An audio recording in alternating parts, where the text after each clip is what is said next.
saya memperkenalkan diri saya dulu.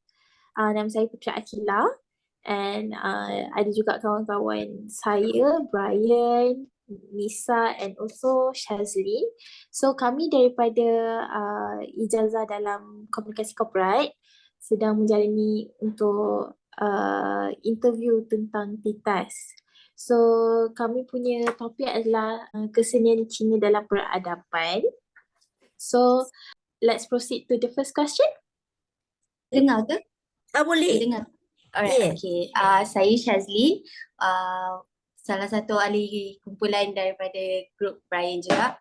So, for my first question, adakah adab dan kesenian Cina di masyarakat di China mempengaruhi untuk masyarakat Cina yang ada dekat dalam Malaysia? Kalau ada, apa contoh dia? Contoh. Kalau katakan proses perkahwinan, kan, dulu-dululah, zaman-zaman masa dulu, diorang boleh kahwin macam korang, kahwin 4 ke, kahwin 5 ke, pun boleh. Tapi sekarang ni, perempuan sekarang zaman moden tak benarkan macam tu. So, dia macam, dia punya tradisi kalau proses perkahwinan, dia ada banyak barang tau. Dia ada banyak hantaran yang kita masih ikut sampai sekarang lah. So hantaran mas kahwin lah korang katakan. So yang tu, lepas tu mana lagi budaya pun ada lah. Budaya cuma macam you nak pakai apa untuk perkahwinan, hantaran tu barang-barang yang dibawa dari pihak lelaki bermaksud apa. Dia orang ada lebih kurang 7-8 benda lah. Antara dia kejap ya, I cuba carikan. Okay, dia ada macam, kan dia ada satu middle person, kan? Perempuan dia akan engage one middle person datang. Lepas tu dia orang akan bagi macam, kita ada prepare satu pair lilin perkahwinan yang ada bentuk naga, kan? Yang tu kita masih ikut. Lepas tu dia ada candy lah, kata candy. Lepas tu traditional wedding cake yang kita ikut, bermaksud untuk simbol macam pihak perempuan ni dia akan macam pandai beranak lah, untuk apa, dia punya offspring lah. Lepas tu ada juga orange, bermaksud good luck untuk perkahwinan tu. Apple untuk dia symbolize macam peace. Lepas tu charcoal, and then adalah macam red banner yang kita ikut, letak kat luar pintu tu, and then coconut. Lepas tu adalah macam angpau. Angpau lah yang kita bawa. Lepas tu jewellery lah. Jewellery macam kena ada cincin, earring, necklace dengan bangle. 4 benda. Yang kita ikut kalau orang kahwin, kalau anak-anak kita kahwin, kita akan bagi 4 benda ni lah. Thank you so much for answering the questions. Soalan seterusnya, apakah perbezaan kesenian masyarakat Cina di China dengan beza dia dengan seni dekat Malaysia? China punya seni dekat Malaysia, apa beza dia? In terms of budaya, boleh. Kalau budaya is a part of kesenian juga, betul? Yang lain? Yes. I think that one, the budaya is more on the tenunan lah, you call it, kan? Tenunan? That means the macam how your pakaian traditional, cheongsam, right? The cheongsam, baju labuh, and then yang kita panggil in short samfu. Samfu means sam means baju, fu means seluar. Samfu. Yang kita pakai untuk majlis dan upacara tradisional lah. Dan dia punya fabric tu yang kita dipengaruhi dari China, the fabric is sutra, and then kena ada macam ada hiasan benang emas dengan perak. Macam if you tengok yang kita orang punya cheongsam tu, kan dia ada macam tenunan kan, which is already hand sewn.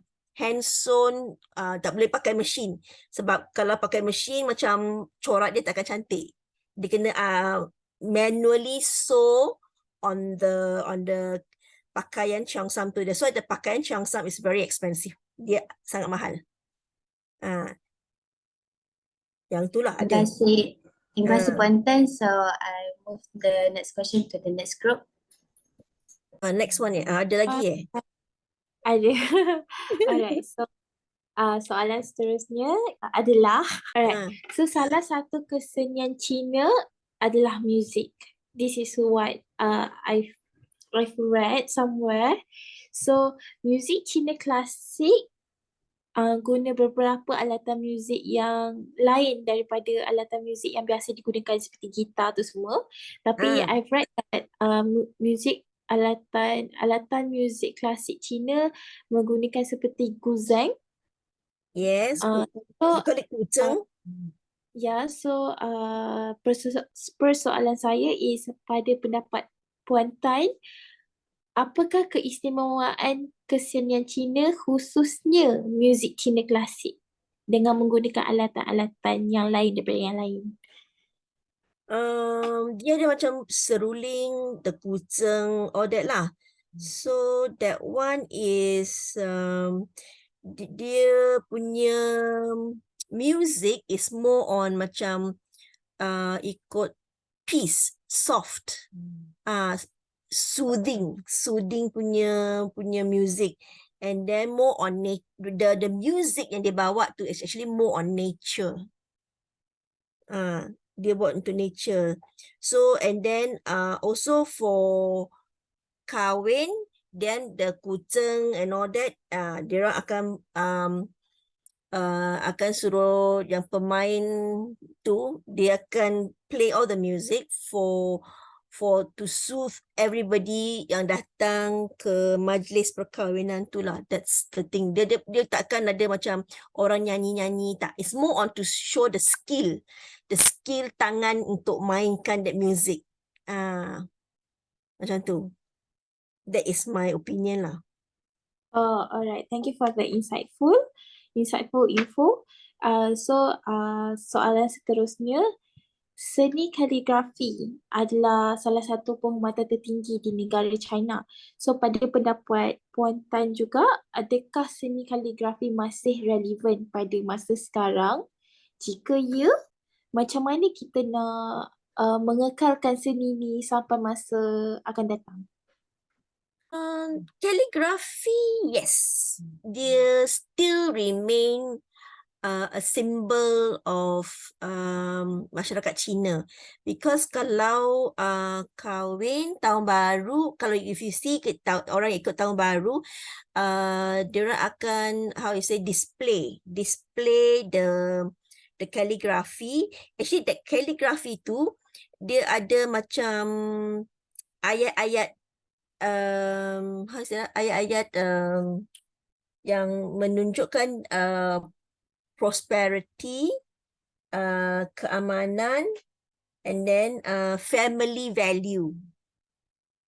Family value. So kalau you display that one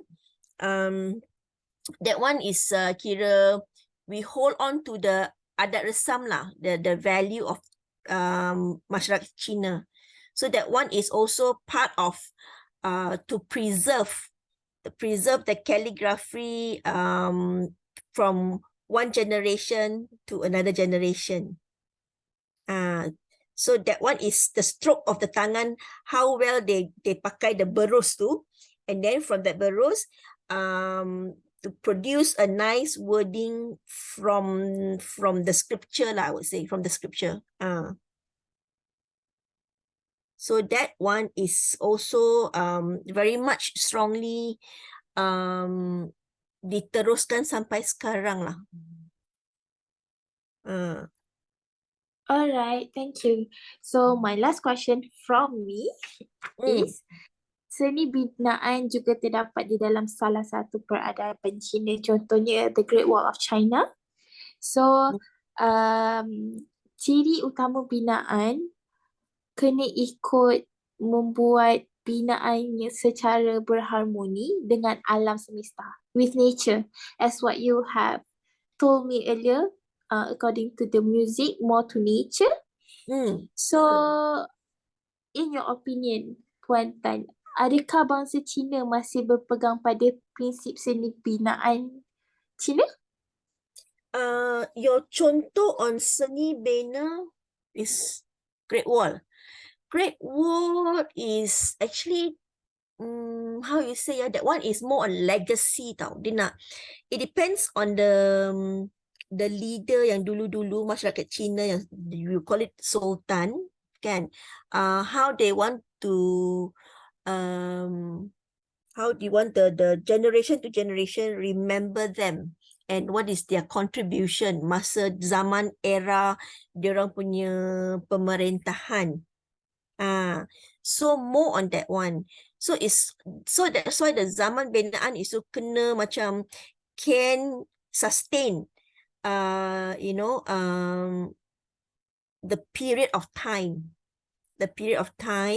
And also more on if you see even the in Beijing also ada not only the Great Wall, ada lagi how you say that, the macam skyscraper tu semua. That means the motive of their seni binaan is to show how well that thing symbolizes diorang zaman pemerintahan diorang. It's more on during sultan punya pemerintahan lah. If you see the Great Wall of China is built by a king, but that king he is not a good king tau. In actual fact he's a very cruel king. A lot of people died, mati to contribute building the Great Wall of China. But that Great Wall of China is also meant to safeguard China from the outside anasir jahat or from other country who wants to attack China. That more on the seni bina is more to protect China from people coming in to take over their country. If he's speaking about Great Wall of China, that one was their motive, because that time a lot of people kan macam adalah macam perang tu kan, perang World War and all that. So that one speaks for itself that the people from China, they don't want other people to take over their country. So if you see China was never taken over by any country. Because of their strong pertahanan diorang. So and then to safeguard their people also from harm. That is their seni bina during that point of time. Alright, understood. So I would just like to ask, this is out of my curiosity lah. Like the music, the seni bina, macam seni bina kena ikut with nature tu semua, does it have any correlations between the feng shui, the kepercayaan of feng shui? Seni bina, no, because the people in China, they don't really look for feng shui. Only zaman modern sekarang they look for feng shui because they all want prosperity. I see. More the dulu yang the orchestra, opera China, especially opera. If you see that kan, dia pun ada, there's one art that they change the face on kan, ada they draw their face, a lot of colors and all that. Oh, Then yeah. and then they will change their face many times during the opera. The opera is also part of the legacy from China that we also preserve till now because of the how is it? They based on the to preserve their music from that era lah. To remind us that we want to hold on to our generation of last time. Whatever that can be passed down to us, then we will try to absorb as much as we can. I see. All right, thank you so much for the insightful info. I'm gonna pass to my friend for their questions. Thank you. No problem. But your kucheng also also just to remind that one, the kucheng was very much famous during the dynasty Qin dynasty Tang. So that one was like 618 Masehi lah, is zaman period of Masehi that time. So also that kucheng is like that kotak yang cembung, then is from the and then during that era. Yes, during that dynasty, Qin dynasty Tang. It was during the period of 618 to 907 Masehi, you call it. 907. All right. Okay. Thank you. Welcome. Hi, Pontan. Yes, Brian. Yeah, how are you? Fine. Alright. So now I'll be asking for my part. Okay. So my question is, tarian naga ialah sebentuk tarian dan persembahan tradisional dalam budaya Cina. Tarian naga sering dipersembahkan pada musim perayaan. Contohnya, orang Cina selalu menyebut keturunan naga sebagai lambang identiti etnik. So soalan saya adalah, apakah sejarah dan asal-usul tarian naga? Oh, the tarian naga, I would say doesn't really come from China, but more is being practiced by Hong Kong. Hong Kong. So that one is the Chinese dragon is part of our culture, in the sense that it symbolizes to bring good luck to us. So the longer the dragon dance too, then it is believed that we may enjoy more luck to the community. And then lepas tu also the dragon is we hold the dragon as our very dominant animal in our structure. Yang we have 12 animals, right? We have 12 animals. So the dragon is a supreme among the other 11 animals, because that one symbolizes power, right? And then symbolizes that macam how you say that it brings prosperity to the Chinese community lah. Tarian naga also is during there is one macam khusus for pertanian dulu lah, because last time kadang-kadang pertanian wasn't, kalau katakan you nak tanam padi ke tanam whatever, then bila macam hujan turun, so it's like diorang punya pertanian destroyed. So it is believed macam if you have the tarian, the sampan one, the sampan naga and all that, that one is to bring back the luck to the people. That is the more symbolizes the Chinese more on, and the nenek moyang believe on menghilangkan nasib buruk dan mencegah jenayah. That is the symbolizes of naga during our nenek moyang time lah. Alright, terima kasih Puan. Soalan yang seterusnya, Salah satu kesenian orang Cina adalah permainan tradisional seperti mahjong, yoyo Cina dan siangki. Kalau sebutannya betul. Okey. So pada pendapat Puan, apakah keistimewaan permainan tradisional dalam kalangan kaum Cina? And kalau boleh, Puan elaborate pasal sejarah dan asal-usul permainan tersebut juga. What is the permainan that you mentioned just now? Mahjong. Mahjong ah. Mahjong, Mahjong. yoyo Cina dan siangki. Siangki. Okay. Is it siangki? I believe is the big rounded chess, yang the wood one. Is it the one that you are talking about? I think so. That one is more on strategy. Macam how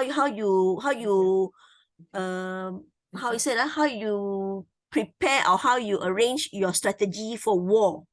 So this chess ni, dia teaches us to be calm, macam to analyze the next step of when you play chess. Kalau you main chess, kita kena fikir dulu. Then kita kena buat analysis, kena buat strategi, and then also it teaches us to be more or less to be calm. Macam do not act rationally, macam until you macam you will lose the war ke, you lose the pertandingan ke. That one more on strategy. What about mahjong? Mahjong is actually to avoid how is it to avoid your mind being insane when you come to your tour age, you know, when you are really very, how you say that, like, okay, masa kita dah retire, then we have nothing to do, so we want our mind to be active all the time. So we actually, mahjong is also like help us to exercise our mind. Is it based on strategy and luck also? Dia bukan luck. It's based on tactic, observation, and memory. That is to master the game tu. You kena have more observation, like tactic. Okay, what the other player is, what are the cards that they are going to prepare, and whether we need to change our strategy to win the game or not. So it's a free mahjong game, macam dia ada to how you say that, to train your mind to arrange what are the goals, what are the steps that you need to take to win the other party. So ada pengiraan jugalah, pengiraan berapa apa ni? Kad lah, pengiraan blok. Dia ada block dia kena ada macam block standard block, but when you turn the mahjong and you see the cards that you're going to have, so okay, from these cards, what is your strategy to win the other opponent, kan, your pasangan yang bermain dengan you tu, what do you, that means like a guessing game that how to win the other party, and then also making your mind more active, and then prevent Parkinson disease, so prevent all the your dementia, so that your mind is always active and healthy all the time. See, okay. So this will be my last question to you, and then I will pass it to my team members. Baik. Menurut ahli sejarah, kesenian Cina yang terawal sekali ditemui pada akhir zaman batu ialah seni tembikar. So pada pendapat Puan, apakah sejarah kesenian tersebut dan adakah kesenian tersebut masih relevan pada masa sekarang? Seni tembikar is more on the pasu-pasu lah, I would say. Kan? Is that what you meant? The where you have the vase? Drawing, yes. Huh? The Sorry, drawing the drawing on the vase, do they have like different patterns, and does those pattern bring meanings on the also on the carving on of the vase? There are special vase. That means the seni lukis to promote their kesenian seni lukis, and then also the nilai-nilai masyarakat Cina, and also the falsafah. Dia berkaitan rapat dengan falsafah lah, more or less. And then whether this how you say just like poet ke penulis novel, is like how you want to bring your story alive so that is interesting to the masyarakat Cina, and then they will also based on the value of agama Buddha, based on the value, and then also more on to sell their lukisan lah, I would say. To show the seni lukis from China is more or less supreme lah than the rest of the other saudagar yang datang untuk how you say that, to do their business during that era. Okay. Alright, terima kasih Puan Tan atas pendapat Puan Tan. The next question. Untuk soalan seterusnya, Okay. saya nak tanya, benarkah bahawa karya-karya orang Cina kuat dipengaruhi oleh fahaman Taoisme? Taoism lah. Taoism. Adakah betul masyarakat Cina kesenian dia dipengaruhi oleh Taoisme? Dia ada dua ajaran Taoism dengan ajaran Gautama Buddha. So it depends. Kalau masyarakat Cina dia nak ikut aliran apa. So, because Taoism is more on the yin and yang. Kalau if you follow the yin and yang kan yang ada bulat hitam putih tu kan. That one comes from Taoism. Because that one represents how you say that? Yin and yang. Yin and yang punya falsafah. That means dia ada the lambang tu, the yin and yang bermaksud feminine. The yin, the yang bermaksud masculine. Yin and yang. Yin, that means the yin is bermaksud feminine, the yang dia bermaksud masculine. So that one, the Taoism of the yin and yang, they believe macam dia dunia ni adalah dualisme. That means kan dia ada means tiada besar, tiada kecil. So no wrong, no right. It depends on how you want to ikut dia punya ajaran lah. So if you see the lambang, dia ada dua bahagian yang sama besar, then separuh putih, then separuh hitam. So the garis di tengah bermaksud the phenomena dalam dunia ini adalah sentiasa berubah-ubah. It's ever changing. So then is believed kalau the hitam tu berkembang, then the putih akan berundur. That means dia akan retract dan sebaliknya lah. So which means the ajaran means to tell us that nobody cannot go against the sifat alam semesta. So dia kena macam how you say the bahagian putih, if you see the yin and yang, dia ada satu titik hitam, and then bahagian hitam pula dia ada satu titik putih kan.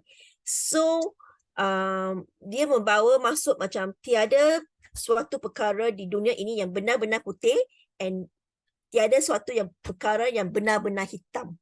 That is to show us that meaning. So maksudnya macam okay, kejayaan kebaikan. Macam maksudnya kalau putih dia melambangkan kejayaan. So kalau kalau you tak macam macam let's say if you too many kejayaan, so that people will change, dia akan menjadi angkuh. So the keangkuhan tu means color dia hitam. Okay, so dia means dia akan tamak. So which means then we have to retract. Kita tak boleh tamak, kita tak boleh angkuh. So we have to change back ourselves to become putih. That means melambangkan macam rendah hati. Then we have to eliminate that keangkuhan dalam diri sendiri, dalam perwatakan kita. That is to show you that meaning. That means you cannot macam how you say tamak, you cannot have how you say look down on people, macam tu lah. That sifat-sifat yang tak baik. So you have to follow macam the ajaran Taoism. So which means that means nothing is wrong and nothing is right. It's just that whatever you follow, it has to be pure, suci, comes from the heart. So that is Taoism. Where else kalau you ikut ajaran Gautama Buddha, it's more on prayers for the people who has passed away, and then also prayers for yourself to achieve enlightenment. Kita call enlightenment sebab when you pass on, then you either go to neraka, you want to go to syurga, that kind of meaning. So ajaran Buddha is on that part, whereas ajaran Taoism is on the yin and yang. Itu je. That is the two side of the ajaran lah. See which one is suits your own mindset, then you follow lah. But more or less now is the masyarakat Cina, dia akan practice half of this and half of that.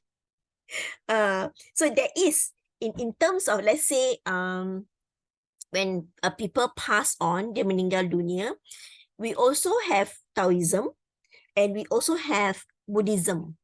So that one is we also practice. Sorry? Beza dia apa antara dua tu? Beza dia the Taoism is more on the that means for me, I know it's Buddhism. You want to go make your own good karma. So then you will achieve enlightenment. You will go to the pure land. Whereas Taoism is amalan, how you say, you call it tafakur, So that means you kosongkan fikiran anda, and then after that you also practice. The Taoism also have element of feng shui inside there. Buddhism tak ada. Taoism dia ada feng shui, and then the penganut Taoism, dia have to go to macam dululah, to go to gua-gua, gunung-gunung untuk so-called menghapuskan whatever your dosa-dosa. That one is Taoism. So dia always will teach dia punya penganut memperoleh tempat yang baik pada hari akhirat. You call it in that manner lah. But that one is more on Taoism is more on the agama kepercayaan orang Cina. Because this agama, this Taoism, dia not really an agama tau. It's only how is it, pengajaran. It's not an agama, it's pengajaran falsafah Taoism. Whereas Buddhism is agama. Macam itulah. Okay, so move on to another question. So soalan seterusnya adalah, dinasti manakah yang menjadi kemuncak perkembangan bidang seni lukis di China? I would say during Maharaja Huizong. Because that during that era pemerintahan Maharaja Huizong, dia seorang pelukis, and then dia very much like mempraktikkan kesenian dan lukisan. So that one is kalau that okay, example lah dia punya tu is you know the Chinese dia ada scroll gantung yang panjang tu kan. Oh, The scroll tahu. gantung. They call it scroll gantung, the hanging scroll kan, macam you baca macam perintah baginda macam tu kan. There's one they call it scroll tangan, and then also single sheet. Single sheet means helaian like sheet by sheet macam tu lah. So that is dia punya format lukisan. That is the one that we still follow. Scroll gantung, scroll tangan, and then single sheet. So that one kita gantung atas that tradisi format ni we will use to put on into a permukaan kayu ke plus then we put on our wall.